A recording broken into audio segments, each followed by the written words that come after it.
Chapter का नाम macro economics का टॉपिक है फॉरेन एक्सचेंज रेट। अच्छा टॉपिक है, काफी इंटरेस्टिंग टॉपिक है, कुछ नई नई चीजें आपको सीखने को मिलेंगी इस वाले टॉपिक के अंदर। टॉपिक का नाम है फॉरेन एक्सचेंज रेट। ठीक है, फॉरेन एक्सचेंज रेट। अब फॉरेन एक्सचेंज का मतलब क्या होता है? देखो, फॉरेन एक्सचेंज का मतलब होता है, वर्ड आ रहा है एक्सचेंज, तो कुछ दो कुछ लो। ठीक है, तो मतलब इंडियन रुपीस दो और क्या ले लो, डॉलर्स ले लो हमसे। ठीक है, फॉरेन एक्सचेंज रेट। अब इसका कुछ ना कुछ रेट होता है कि फ्री में मिल जाता है, रेट होता है इसका कुछ। भाई इंडियन रुपीस का अगर मैं बोलूँ आप 80 रुपीज दो और हमें कितने डॉलर्स दो, $1 दो। ठीक है, तो आपकी जेब से कितने रुपए जाएंगे, 80 रुपए, और आपको क्या मिलेगा, $1। इसको क्या बोलते हैं, फॉरेन एक्सचेंज रेट। तो आज अगर मैं पूछूं what is the foreign exchange rate for dollars, what is foreign exchange rate for dollars, तो आप क्या बोलोगे, सर $1 इज इक्वल्स टू ₹80। ठीक है, ये वाली बात। Meaning of foreign exchange rate, अगर हम बात करें फॉरेन एक्सचेंज रेट, देखो क्या लिखा हुआ है, all countries have their own currencies. सारी कंट्रीज की अपनी क्या है, currencies, which are readily acceptable within their, all countries have their own currencies which are readily available within their respective territories. All countries have their own currencies. सब countries की अपनी अपनी currency होती है which are readily acceptable within their respective territories. आज गांधी जी को लेकर जाओगे नेपाल के अंदर, नेपाली लेगा क्या, नहीं लेगा, वो बोलेगा वो साहब जी क्या दे रहे हो, हमारी करेंसी दे दो। ठीक है, हाँ नेपाल के अंदर हमारी करेंसी वैसे चल जाती है, ठीक है, नेपाल वाले एक्सेप्ट कर लेते हैं। लेकिन बात करते हैं दूसरी कंट्री में, यूएसए में गए, आइसक्रीम खा लिया, आइसक्रीम वाले भैया को दे दिया आपने गांधी जी, आइसक्रीम वाले भैया नहीं लेंगे, क्या कर देंगे, मना कर देंगे। तो सारी कंट्रीज की अपनी अपनी करेंसी होती है जो रेडिली एक्सेप्टेबल है अपनी टेरिटरीज के अंदर। For example Indian rupees in India, US dollar, dollar चलता है किसके अंदर, अमेरिका के अंदर। और पोलैंड में क्या चलता, मतलब पाउंड चलता है किसमें, इंग्लैंड में। इंग्लैंड में चला पाउंड, यूएस डॉलर चला उसके अंदर अमेरिका के अंदर, और इंडियन रुपीज में इंडियन रुपीज चल गया इंडिया के अंदर। तो हर एक कंट्री की अपनी अपनी क्या होती है, करेंसी होती है। ओके, आगे। However, currency of one country is generally not accepted in some other country. तो एक कंट्री की जो करेंसी दूसरी कंट्री में तो एक्सेप्ट नहीं होती, पता है हमें। In case of an international payment, currency of one country has to be converted into the currency of another country. तो अगर आप यूएसए में जाते हो घूमने के लिए, तो आपको क्या करना पड़ता है, इंडियन रुपीज को पहले कन्वर्ट करवाना पड़ता है किसके अंदर, डॉलर्स के अंदर। फिर जाओगे और वहां पे क्या कर सकते हो, स्पेंडिंग कर सकते हो, because every country wants the payment in their own currency. हर एक कंट्री पेमेंट लेगी अपनी करेंसी के अंदर। ठीक है, यूएस में अगर तुम्हें घूमने के लिए जाना है, 20 साल लगता है वीजा की अप्रूवल के लिए। कितने साल, घूमने के लिए। लेकिन अगर स्टूडेंट प्रोफाइल से जाते हो, ठीक है, जॉब प्रोफाइल से जाते हो कि कंपनी भेज रही है, तो इंस्टेंट घूमने जाने के लिए 20-20 साल तक की वेटिंग हो जाती है। यूएस वाले वीजा नहीं देते आराम से। तो समझे फॉरेन एक्सचेंज रेट का मतलब, समझे? हाँ दिव्यांशी, समझे नहीं समझे? Yes sir. समझे नहीं, यहाँ पर पहला वाला पॉइंट तो इजी था, देखो क्या लिखा है। अब यहाँ पे डिफिनेशन आ गई, foreign exchange refers to all the currencies other than domestic currency of a given country. तो हमारे लिए इंडियन करेंसी के अलावा बाकी सारी कंट्री करेंसीज कैसी है, फॉरेन एक्सचेंज। हमारे जो इंडियन रुपीज के अलावा बाकी सारी करेंसीज क्या है, फॉरेन। तो foreign exchange refers to all currencies other than domestic currency. हमारी डोमेस्टिक करेंसी कौन सी है, rupees of a given country. Given country हमारी कौन सी है, India. For example, India's domestic currency is Indian rupees, and all other currencies like US dollars, British pound, Kuwaiti dinar are foreign exchange. तो बाकी सारे क्या है, फॉरेन एक्सचेंज। समझे मेरी बात, नहीं समझे? तो हमारे लिए जो इंडियन डोमेस्टिक करेंसी है वो कौन सी है, रुपीज। बाकी सारी कौन सी है, फॉरेन करेंसीज। आगे, for example if an American firm export goods in India, एक बाहर की कंट्री है कौन सी, अमेरिकन फर्म, एक्सपोर्ट्स करती है good in India, exports good to India. तो उसने इंडिया में सामान भेजा और हमारा क्या था, इंपोर्ट। इंडिया वाले ने इंपोर्ट करा और बाहर वाले ने क्या करा, एक्सपोर्ट करा। It would like to receive the payment in dollars. सामने वाला पेमेंट किस में लेगा आपसे, डॉलर्स में, है ना। As a result Indian importer will have to convert Indian rupees into American dollars to make the payment. आप क्या करोगे, कन्वर्ट करोगे अपने पैसे को डॉलर्स के अंदर और उसको पेमेंट करोगे। It creates the problem of converting one currency into another and fixing the rate at which the two currencies are to be exchange. अब देखो ना, इसमें प्रॉब्लम क्या आती है ना मेन, अगर मैं आपको एक बात बताऊं, आप लोग यूएस गए मान लो घूमने के लिए 1 जनवरी 2022, कब गए? 1 जनवरी 2022। आपको एक चीज पसंद आई, ठीक है, तो आपने उसको क्या बोल दिया कि ये हमारे घर इंडिया में क्या कर देना, एक्सपोर्ट कर देना भैया, हमारे घर इंडिया में क्या कर देना, एक्सपोर्ट। स्पोर्ट्स कार पसंद आ गई, आपने क्या बोला, स्पोर्ट्स कार को आप क्या कर देना, हमारे घर पे भेज देना। तो आप सिर्फ उसको क्या देकर आए ना, एडवांस, क्या देकर आए, एडवांस पेमेंट देकर आए। और आपने बोला जैसे गाड़ी इंडिया में आएगी ना, शिप के थ्रू, जैसी कस्टम डिपार्टमेंट वालों के पास आएगी इंडिया में, जैसे ही आ जाएगी, तो हम उस टाइम आपको क्या देंगे, बाकी की पेमेंट देंगे। भाई सारी पेमेंट तो नहीं देकर आएंगे ना, हम कुछ एडवांस पेमेंट दिया है और बाकी हमने बोला जैसे ही इंडिया में आ जाएगी हम बाकी आपको पेमेंट कर देंगे। अब ये सोचो, ये गाड़ी आई मान लो 28 फरवरी 2022 इंडिया में आई। अब एक बात बताओ, इस दिन एक दूसरा एक्सचेंज रेट होगा, जिस दिन ये गाड़ी आई उस दिन डिफरेंट एक्सचेंज रेट होगा। अब हम दोनों के बीच में तो क्या होगा, कॉन्ट्रैक्ट होगा ना, इस गाड़ी के सेलर वाले के बीच में, और मैं कौन हूँ, कस्टमर। हम दोनों के बीच में कॉन्ट्रैक्ट होगा, है ना, कि भाई आपको इतने करोड़ रुपए देने हैं। अब उसके अंदर जो फॉरेन एक्सचेंज का रेट जो लगेगा वो इस दिन वाला लग जाएगा, इस दिन वाला लगेगा, प्रॉब्लम है। इस दिन वाला लगेगा कि इस दिन वाला लगेगा, क्योंकि दोनों दिन के एक्सचेंज रेट क्या हो सकते हैं, डिफरेंट हो सकते हैं ना। तो यहाँ पर क्या आ जाएगी प्रॉब्लम। अब इसने बोला जो कार जो है ना वो 1 लाख डॉलर्स की है, कितने की है, 1 लाख डॉलर्स की। हो सकता है इस दिन जो रेट चल रहा था वो 75 का चल रहा था, तो 75 लाख रुपीज की एक कार थी। और इस दिन जो रेट हो गया अचानक से कितना हो गया, 80 80 रुपए का रेट हो गया, तो ये कार अचानक से कितने की हो गई, 80 लाख की हो गई।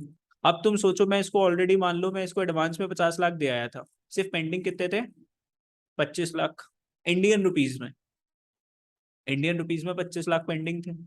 अब मैं इसको इस दिन क्या करूंगा, पेमेंट करूंगा। तुम सोचो मेरे को घाटा नहीं लग जाएगा?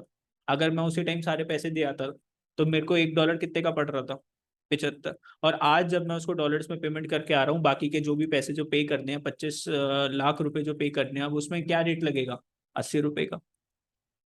प्रॉब्लम हो गई, गाड़ी तो अब महंगी पड़ गई, 5 का चेंज आ गया ना यहाँ पे। अब मैं पेमेंट करने के लिए पहले इसको कन्वर्ट करवाऊंगा ना, और आज का कन्वर्ट का रेट क्या है, 80। ठीक है, समझे मेरी बात, नहीं समझे तो यहाँ पे ये चीज क्या करती है ना, प्रॉब्लम्स क्रिएट करती है। In fact it is a problem of determination of foreign exchange rate. Foreign exchange rate refers to the rate at which one currency is exchanged for the other. तो यहाँ पे डेफिनेशन आई एक आपकी फॉरेन एक्सचेंज रेट। ऊपर किसकी definition थी, foreign exchange, अभी किसकी डेफिनेशन है, foreign exchange rate. Foreign exchange rate refers to the rate at which one currency is exchanged for other. It represents the price of one currency in terms of another currency. जैसे यहाँ पे हमने बोला $1 can be exchanged for ₹70, then value of ₹1, तो ₹1 की value कितनी होगी, अगर मैं बोलूं $1 इज इक्वल्स टू ₹70, तो यहाँ पे $1/70 इज इक्वल्स टू ₹1, ऐसे बोल सकता हूँ ना, ऐसे बोल सकता हूँ ना। अगर मुझे रुपए की वैल्यू निकालनी है तो in the form of dollars, तो 1/70 हो गया, और $1 की वैल्यू क्या होगी, ₹70। तो यही चीज इसने यहाँ पे लिख रखी है कि ₹1 किसके बराबर है, $1/70 बोले तो ₹1 कितने डॉलर्स के बराबर है, $0.0143 के बराबर। अगर रेट कितना था, 70। आज ये रेट नहीं है ना, अब ये बुक जब बनी थी उस टाइम क्या रेट होगा, 70। और आज रेट कितना है आपके सामने, 79 80 के आसपास कुछ रेट चल रहा है। ठीक है, exchange rate can fluctuate from year two year और इवन डे टू डे। तो जो रेट जो चेंज होता है ना, डॉलर्स टू इंडियन रुपीज, ये डेली का रेट होता है, डेली। डेली ये रेट क्या होता है, चेंज होता है। In a country there are as many foreign exchange rate as there are foreign currencies. तो जितनी करेंसीज है ना, हर एक करेंसी का रेट क्या है, डिफरेंट। पाउंड है वो कितने की थी, 99 या 97 रुपीज का एक पाउंड है। मतलब इंडियन रुपीज में तुम 99 रुपीज दोगे तो तुम्हें एक पाउंड मिलेगा। डॉलर्स की बात करते हैं तो 79 का रेट है। दिनार की बात करोगे, येन की बात करोगे, ठीक है, डॉलर्स भी बहुत सारे होते हैं, डॉलर्स में हांगकांग डॉलर की बात करोगे, तो हर किसी का भी रेट क्या होता है ना, डिफरेंट है। जितनी फॉरेन करेंसीज है ना उतने आपको रेट मिलेंगे। Like many other prices exchange rate is determined. अब सर आप पूछोगे कि सर ये जो प्राइस जो होता है ये कौन डिटरमाइन करता है सर, कि कभी 70 हो रहा है कभी 79, कौन डिटरमाइन करता है, by the forces of demand and supply. खुद से चेंज होता है, किसके हिसाब से, डिमांड एंड सप्लाई के हिसाब से। सर डिमांड एंड सप्लाई का मतलब कोई बताओ, कैसे, कैसे डिमांड और सप्लाई कैसे चेंज करेगी dollars versus Indian rupees. Dollars की जैसे मान लो इंडिया ने किसी महीने कुछ ज्यादा इंपोर्ट कर दिया, ज्यादा क्या हो गई, इस महीने ज्यादा इंपोर्ट हो गई, अब क्या हो गया, डॉलर्स की डिमांड बढ़ जाएगी, तो फिर डॉलर्स के प्राइसेस क्या कर जाएंगे, राइज कर जाएंगे। समझ रहे हो मेरी बात? कोई कोई महीने ऐसा होता है, कुछ कुछ पीरियड्स ऐसे होते हैं कि इस 2-3 महीने के अंदर हमने कुछ ज्यादा इंपोर्ट कर लिया, तो उस वजह से फिर ये डॉलर्स क्या करते हैं, बढ़ते रहते हैं। समझे मेरी बात? नहीं समझे? अब देखो ध्यान से, एक कॉन्सेप्ट आता है करेंसी डिप्रिसिएशन और एक है करेंसी एप्रिसिएशन। क्या आ रहा है? करेंसी डिप्रिसिएशन और करेंसी एप्रिसिएशन। तो एक है करेंसी डिप्रिसिएशन, डिप्रिसिएशन का मतलब होता है वैल्यू का गिर जाना, डिप्रिसिएशन मतलब वैल्यू का कम हो जाना। तो currency depreciation refers to decrease in the value of, देखो किसकी वैल्यू कब हो रही है सर, डिक्रीज तो होगी वैल्यू किसकी, domestic currency in terms of foreign currency, मतलब इंडियन रुपीस की जो वैल्यू है वो कम हो गई किसके सामने, डॉलर्स के सामने। अब देखो पहले जो 75 रुपए में एक डॉलर आता था, 80 भी आ रहा है, तो ये वैल्यू कमी तो हो गई, ये वैल्यू कभी तो होगी। पहले हमारी जेब से कितने रुपए जा रहे थे, 75, अब कितने रुपए जा रहे हैं, 80। तो this is fall in the value of domestic currency, बोले तो Indian rupees in terms of किसके कंपैरिजन में, फॉरेन करेंसी के कंपैरिजन में। It makes the domestic currency less valuable, तो हमारी करेंसी की वैल्यू क्या हो गई, कम हो गई। And more of it is required to buy foreign currency, अब ये ज्यादा चाहिए तुम्हें खरीदने के लिए। पहले 75 देकर एक डॉलर आता था, अब 80 रुपए देकर आपके पास क्या आएगा, एक डॉलर आएगा। तो अगर करेंसी की वैल्यू डिक्रीज होगी ना, तो आपको अपनी करेंसी ज्यादा देनी पड़ेगी डॉलर्स को लेने के लिए। बात समझते हो मेरी? नहीं समझते? तो वैल्यू डिक्रीज का मतलब क्या है, rupee is said to be decreasing if price of dollar one rises from, अगर डॉलर कितने से कितने का हो गया सर, 70 रुपए से कितने का हो गया, 74, तो इसको बोलेंगे इंडियन रुपीज की जो वैल्यू है वो डिप्रिशिएट करेगी। किसी के मन में ये तो नहीं आ रहा ना सर 70 से 74 आ गया तो बढ़िया हो गया, आ रहा है थोड़ा थोड़ा, नहीं चलो। अगर 70 से 74, ये सोचो ये तुम्हारी जेब आने नहीं है जाने हैं, पहले 70 रुपए जाने थे, अब कितने पैसे जा रहे हैं, 74, कितने के लिए, एक डॉलर्स के लिए। तो अगर ये जितना बढ़ता जाएगा उतना हमारे लिए नुकसान है। Change from dollar to pound one, ठीक है, अब ये कितना हो गया, dollar 1.5 to pound one represents that UK pound is depreciating. पहले 1 पाउंड लगता था और अब कितना लग रहा है, यहाँ पे 2 डॉलर्स के लिए कितना पाउंड लगता था, 1 पाउंड, और अब 1.5 डॉलर के लिए कितना पाउंड लग रहा है, 1 पाउंड। ठीक है, तो यहाँ पर क्या बोलेंगे, यूके पाउंड इज डिप्रिसिएटिंग। ठीक है, आगे छोड़ो इसको, तो अपना एग्जांपल बना ले रहा। Effect of depreciation of domestic currency, अब सर इसका इफेक्ट क्या पड़ेगा, किस चीज का, डिप्रिसिएशन ऑफ डोमेस्टिक करेंसी, हमारी इंडिया की जो करेंसी है ये कम होती जा रही है इसकी वैल्यू। सर इससे इफेक्ट क्या पड़ता है सर, इससे इफेक्ट क्या पड़ता है, देखो इंक्रीज हो जाएंगे क्या, एक्सपोर्ट्स। यूएसए वालों को पता है इनकी करेंसी क्या हो गई, वैल्यू कम हो गई, वो क्या करेंगे, उनकी करेंसी पावरफुल है, हमारी करेंसी वीक है, इस दौरान वो क्या करेंगे, इंडिया से एक्सपोर्ट ज्यादा करेंगे, इंक्रीज हो जाएगी एक्सपोर्ट्स, मतलब वो इंडिया में आके शॉपिंग ज्यादा करेंगे, उनकी करेंसी पावरफुल है, हमारी करेंसी क्या है, वीक, और उन्होंने शॉपिंग करी तो उसको हम क्या बोलते हैं ना, एक्सपोर्ट बोलते हैं ना। अगर हमने इंडिया से यूएसए में भेजा तो वो क्या होता है, एक्सपोर्ट ही होता है ना, तो सामने वाले ने खरीदा जब भी तो हमने उसको एक्सपोर्ट करा, तो इंक्रीज क्या हो जाएंगे, exports. Depreciation of domestic currency means a fall in the price of the domestic currency से रुपीज, तो इंडियन रुपीज सस्ता हो गया किसके कॉन्ट्रास्ट में, in terms of foreign currency से US dollar. It means with same amount of dollars more goods can be purchased from India. Sir example दे दो ना, एक बंदा था, मान लो वो जनवरी में अगर इंडिया में शॉपिंग करने के लिए आता, 1 लाख डॉलर्स लेके, कितने डॉलर्स, 1 लाख डॉलर्स लेकर, उस टाइम जो रेट चल रहा था वो 70 रुपए का था, तो उसके हाथ में कितने पैसे बोलो, 70 लाख रुपए, 70 लाख की वो क्या कर सकता था, परचेजेस कर सकता था इंडिया से।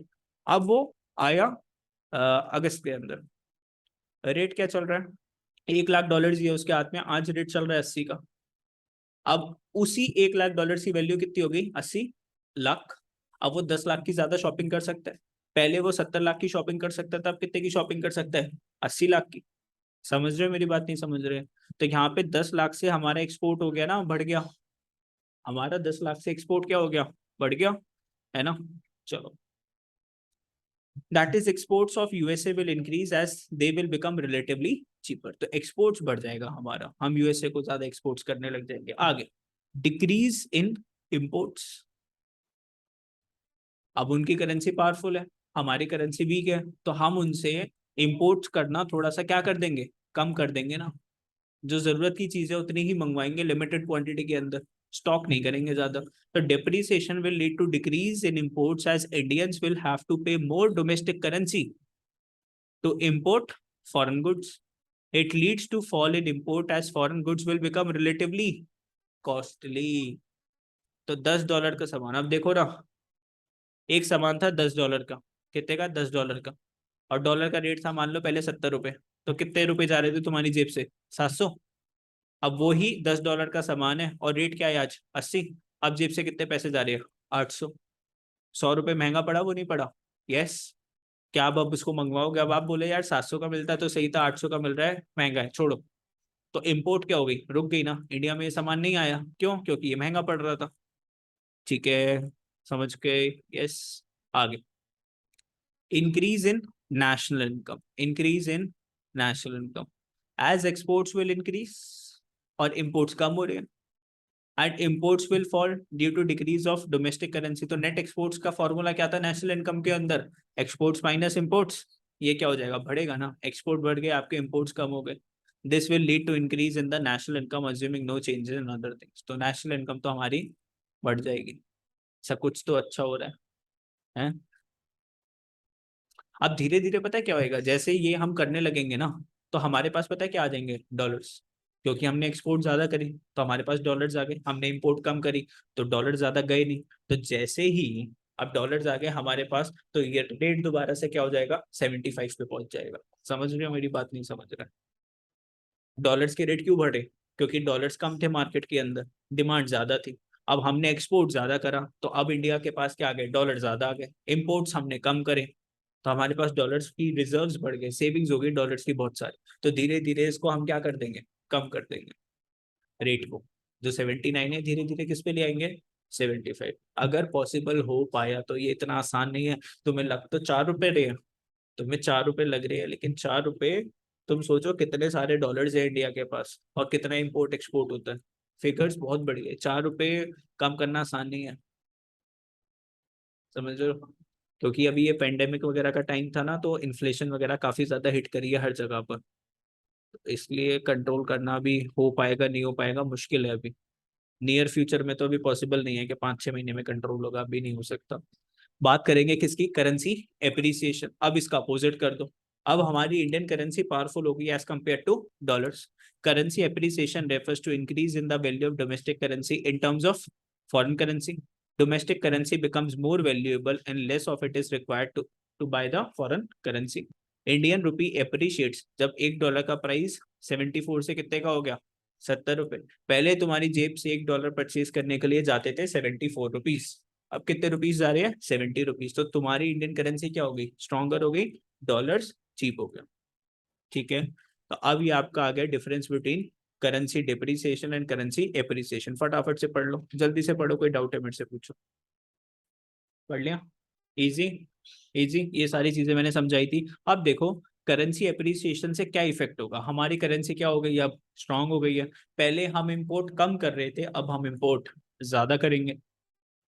पहले एक्सपोर्ट्स ज्यादा हो रहे थे, अब एक्सपोर्ट्स क्या हो जाएंगे, कम हो जाएंगे। क्योंकि यूएसए में जो बंदा जो बैठा है मिस्टर जॉन, उसके लिए इंडिया से सामान खरीदना अब क्या हो चुका है, महंगा।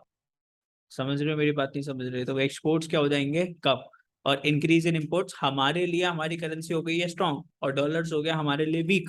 देखो तो बोलने की बात है, फिर भी डॉलर कितने रुपए तो देने ही पड़ते हैं, लेकिन फिर भी हम ये बोलेंगे कि ₹80 से अगर 75 का आ जाता है तो वीक तो हो ही गया ना। तो अब हम क्या करेंगे, इंपोर्ट्स करेंगे, कहाँ से, यूएसए से। Appreciation of domestic currency means rise in the price of domestic currency in forms of foreign currency से US dollars. Now ₹1 can be exchange for more dollars, है ना? ये सर बताओ ये कैसे हुआ sir? Now ₹1 can be exchange for more dollars. अब देखो ध्यान से, एग्जाम्पल क्वेश्चन, आपके हाथ में थे 10 लाख रुपए, कितने, 10 लाख रुपए।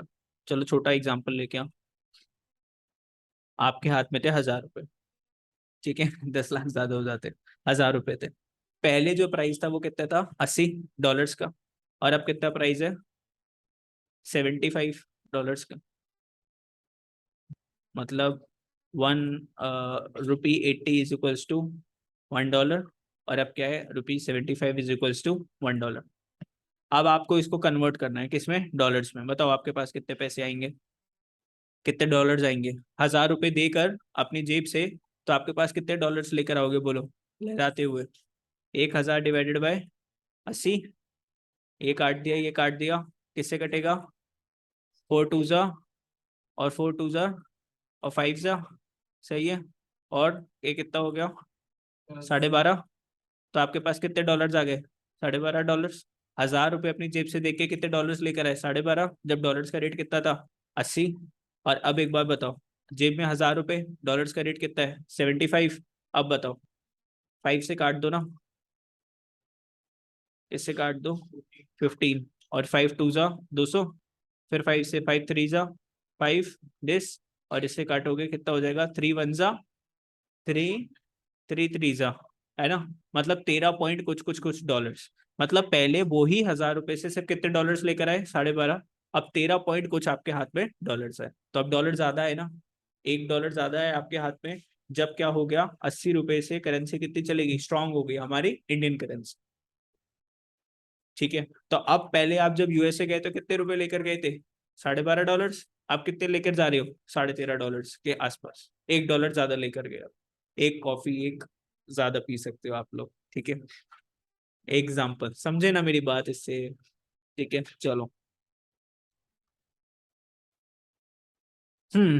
तो यहाँ पे लिखा है now 1 rupee can be exchange for more dollar. समझ गए ना? 1000 रुपए से पहले 12.5 डॉलर्स, अब 1000 रुपए से 13 से ज्यादा डॉलर्स मिले with same amount of money, तो that was 1000। More goods can be purchase from USA, तो $1 का तुम ज्यादा सामान परचेज कर सकते हो। It leads to increase in imports from USA, import ज्यादा होगा अब यूएसए से, as American goods will become relatively cheaper. Sir iPhone मंगवा ले हम $12 में। आगे बात करते हैं डिक्रीज इन एक्सपोर्ट्स। एक्सपोर्ट्स का मतलब, एक्सपोर्ट्स का मतलब क्या होता है? गुड्स यूएसए के बाहर के इंडिया के बाहर? यूएसए के बाहर नहीं, वो भी किसके लिए? उनके लिए export। तो decrease in exports, appreciation will lead to decrease in exports as 1 unit of foreign currency will now buy less of domestic goods. अब वो कम डोमेस्टिक गुड्स परचेज कर पाएंगे। एग्जाम्पल देखना है, देख लो एग्जाम्पल। बताया तो था वैसे। मिस्टर जॉन आया इंडिया में $1000 लेकर, उस टाइम रेट चल रहा था 75 का। अब आया, हमारी करेंसी क्या हो गई? स्ट्रॉन्ग। अब कितना हो गया? 70। तो अब एक बार बताओ, पहले मिस्टर जॉन कितने की शॉपिंग कर पाता? 75,000। अब सिर्फ कितने की शॉपिंग कर पाएगा? 70,000 की। हमारी करेंसी स्ट्रांग हो गई ना, 75 से कितने की होगी? 70। तो मिस्टर जॉन पहले 75 की शॉपिंग कर सकते थे इंडिया में, अब सिर्फ 70,000 की शॉपिंग कर सकते हैं। समझे ना मेरी बात? ठीक है, तो एक्सपोर्ट्स क्या हो जाएंगे? अब कम हो जाएंगे, तो decrease in exports. This lead to fall in exports as domestic goods will become relatively costly for the foreign nationals. This will lead to fall in exports as domestic goods will become relatively costly. किसके लिए costly हो जाएंगे? Foreigners के लिए, ठीक है। Decrease in national income, national income क्या हो जाएगी? कम। क्यों? क्योंकि एक्सपोर्ट्स कम हो गए और इंपोर्ट्स बढ़ गए। और नेट एक्सपोर्ट्स क्या होते हैं बोलो? Exports minus imports. एक्सपोर्ट्स कम हो गए और ये तो नेशनल इनकम क्या हो जाएगी? इवेंचुअली कम हो जाएगी। तो as exports will fall and imports will rise due to appreciation of domestic currency, net exports will decrease. This will reduce the national income assuming no change in other things. समझ गए? Easy, currency appreciation depreciation सारे फॉर्मूलों से example से समझा दिया। अब आते हैं types of foreign exchange rates. कितने types of foreign exchange rate होते हैं? देखो, एक होता है फिक्स्ड एक्सचेंज रेट सिस्टम। कौन सा रेट सिस्टम होता है? Fixed exchange rate system. तो सिस्टम्स होते हैं बहुत सारे जिसके थ्रू हम क्या करते हैं ना, इस फॉरेन एक्सचेंज को कंट्रोल करना। देखो, इसको कंट्रोल करना काफी जरूरी है, तो इसको हमें कंट्रोल करना है, तो उसके काफी सारे सिस्टम्स बने हुए हैं। किसको कंट्रोल करना है? जैसे आज $1 इज इक्वल टू ₹80 है ना, हमें इसको क्या करना है? कंट्रोल करना है। हम नहीं चाहते 80 क्रॉस करे, तो उसको मैनेज करने के लिए काफी सारे सिस्टम्स बने हुए हैं। उसमें से पहला सिस्टम क्या है? फिक्स्ड एक्सचेंज रेट सिस्टम, जिसको हम क्या बोलते हैं? Pegged exchange rate system. दूसरा है फ्लेक्सिबल एक्सचेंज रेट सिस्टम या फिर फ्लोटिंग एक्सचेंज रेट सिस्टम। तीसरा है मैनेज्ड फ्लोटिंग रेट सिस्टम। पढ़ते देखो, फिक्स्ड एक्सचेंज रेट सिस्टम में क्या लिखा हुआ है? ये सबसे बेकार मेथड है, ऐसा होता नहीं है वैसे। Fixed exchange rate system refers to system in which exchange rate for the currency is fixed by the government. सरकार ने बोल दिया कि हम एक रेट फिक्स कर दे, हमने रेट फिक्स कर दिया $1 इज इक्वल टू ₹76, और ये रेट हमेशा क्या रहेगा, फिक्स रहेगा। जब भी कोई चेंज करेगा इसको सिर्फ कौन चेंज कर पाएगा, गवर्नमेंट चेंज कर पाएगी। आज ये रेट चेंज तो होता है, सरकार चेंज नहीं करती। डिमांड एंड सप्लाई की वजह से ऑटोमेटिकली ये रेट क्या होता है, चेंज होता है। कोई इसको कंट्रोल नहीं करता, ऑटोमेटिकली ये क्या करता है, चेंज। कंट्रोल करने की हम इसको कोशिश करते हैं, लेकिन पूरा 100% हम इसको कंट्रोल नहीं कर सकते। समझो मेरी बात, ठीक है। तो यहाँ पर exchange rate system, fixed exchange rate system, तो यहाँ पे एक्सचेंज रेट किसने फिक्स कर दिया है, fixed by the government. The basic purpose of adopting this system is to ensure stability in foreign trade and the capital movements. क्यों कर रखा है, क्योंकि हमें स्टेबिलिटी रखनी है किसके अंदर, फॉरेन ट्रेड मतलब purchase and sale, import and export, and capital movements. Capital movements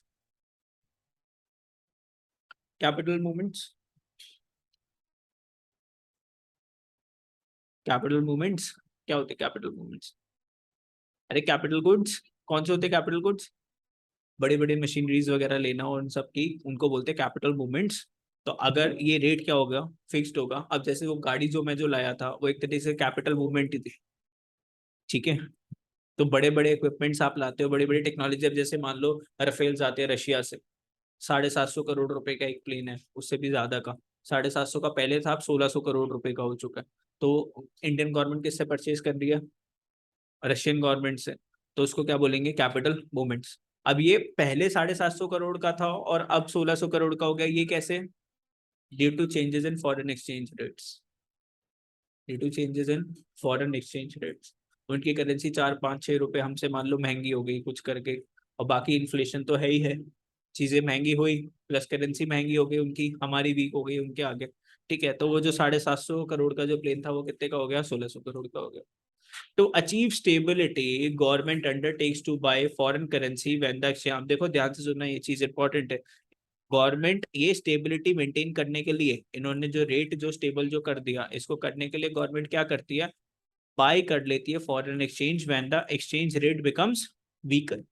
जैसे ही एक्सचेंज रेट फॉल कर जाएगा, मतलब कि जो डॉलर है वो सस्ता हो जाएगा, गवर्नमेंट उसको खरीद लेगी एंड सेल कर देगी foreign currency when the rate of exchange get stronger. और जब ये डॉलर्स की वैल्यू बढ़ जाएगी तो गवर्नमेंट उसको क्या कर देगी, सेल कर देगी। एक तो उसके मजे आ गए, प्रॉफिट्स भी हो गया, प्रॉफिट हो गया ना भाई। जब ये 75 रुपीज का डॉलर था, हमने परचेज करा, और जब 80 में हो गया तो सरकार ने क्या कर दिया, बेच दिया। तो हर एक डॉलर पे कितने रुपए कमा लिया, 5। For this government has to maintain large reserves. Government को क्या मेंटेन करने पड़ते हैं इस चीज के लिए, लार्ज रिजर्व्स। बहुत सारा पैसा होल्ड करके रखना पड़ता है ना इंडियन रुपीज में। रिजर्व्स मतलब सेविंग्स। अब जैसे ये वैल्यू जिस दिन भी डाउन जाए, हमें क्या करना है, 500 600 1000 करोड़ 2000 करोड़, ये छोटी छोटी चीजें, इतने का तो हमें चाहिए ही चाहिए इन्वेस्टमेंट, कि डॉलर्स हम परचेज कर ले इतने करोड़ों के, of foreign currencies to maintain the exchange rate at the level fixed by it. तो इसको कंट्रोल करना अपने आप में पता है क्या है, बहुत ज्यादा मुश्किल है। इसके लिए हर टाइम गवर्नमेंट के पास क्या होने चाहिए, रिजर्व्स होने चाहिए बहुत सारे सारे। जैसे ही रेट फॉल करता है खरीदो, फॉल करे खरीद लो। आगे, under this system each country keeps value of its currency fixed in terms of some external standards. हर एक कंट्री अपनी क्या रखती है, एक्सचेंज रेट को फिक्स रखती है। इसके अंदर फिक्स रेट सिस्टम है, तो करेंसी क्या करती है, एक्सचेंज रेट सिस्टम्स को फिक्स रखती है। This external standards can be gold silver, in terms of some external standards, this external standards can be। अब ये जो external standards है वो कौन से है, ध्यान से देखना आप, थोड़ा सा इसके अंदर समझाना है। गोल्ड है, सिल्वर है, अदर प्रीशियस मेटल्स हैं, एंड अदर करेंसी है, और even some internally agreed unit of accounts. अब अगर मैं बात करूं, मैं इंडियन डॉलर्स को कंपेयर कर रहा हूं with the price of the gold जो कि इंडिया में चल रहा है। मैंने डॉलर्स को किससे कंपेयर कर रहा हूँ, इंडिया के गोल्ड के प्राइस से कंपेयर कर रहा हूँ। ये चीज भी होती है। हम किससे, मतलब डॉलर्स को किससे कंपेयर कर रहे हैं, इंडिया के गोल्ड रेट से। ये कैसे होगा सर, अब जैसे जैसे गोल्ड रेट चल रहा है, मान लो 50,000 रुपये पर 10 ग्राम्स, और एक डॉलर्स का जो रेट जो है, डॉलर्स का रेट जैसे सपोज 79 है, तो 50,000 का गोल्ड खरीदने के लिए कितने डॉलर्स लगेंगे। समझे मेरी बात, नहीं समझे, समझे, ठीक है।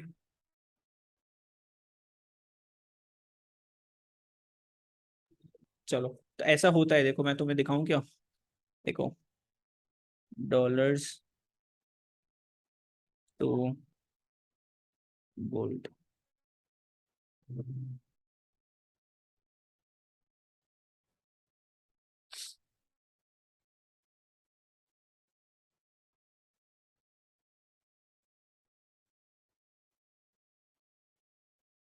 इंडियन रुपीस का दिखा दे भाई।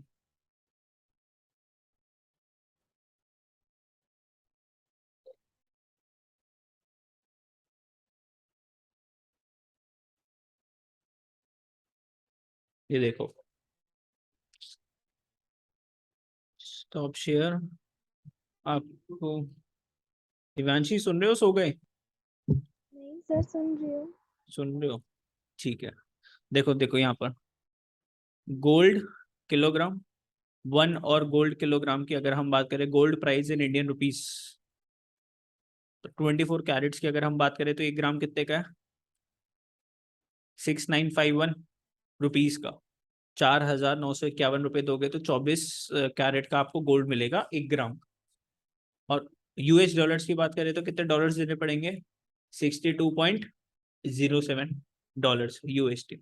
तो इन्होंने अपना डॉलर्स का भी रेट बता रखा है किसके कंपैरिजन में, as compare to our gold prices. अब 22 कैरेट थोड़ा सा सस्ता होता है, तो वो कितने का हो गया? 4539। तो इसके लिए $62 नहीं चाहिए, कितने चाहिए? $56।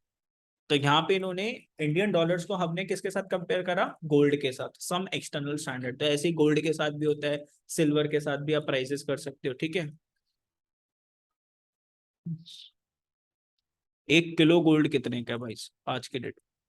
1 किलो तुम सोचो, 49,59,703 रुपए का 1 किलो क्या ही होता है। तुम डेली 1 लीटर दूध लाते हो, जो लगभग 900 ग्राम के बराबर होता है, 100 ग्राम और ले लो। उतना गोल्ड अगर आपको चाहिए तो कितने रुपए? लगभग लगभग 49,50,000। चलो,